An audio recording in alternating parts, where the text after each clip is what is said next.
In this tutorial, we are going to learn how to adjust the notification time on Google Calendar so that it alerts you 0 or 5 minutes or however minutes you want before the event actually starts.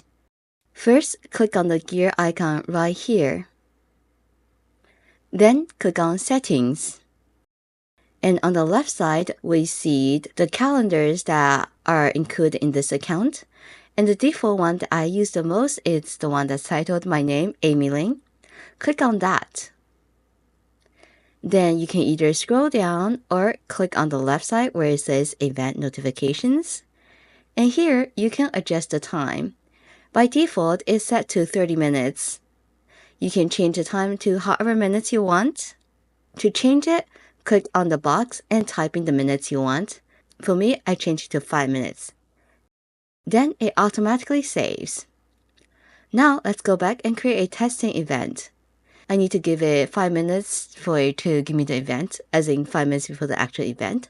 So the testing event is set to 2:55. Once it hits 2:50, a notification window will pop up, like so. Hope this helps.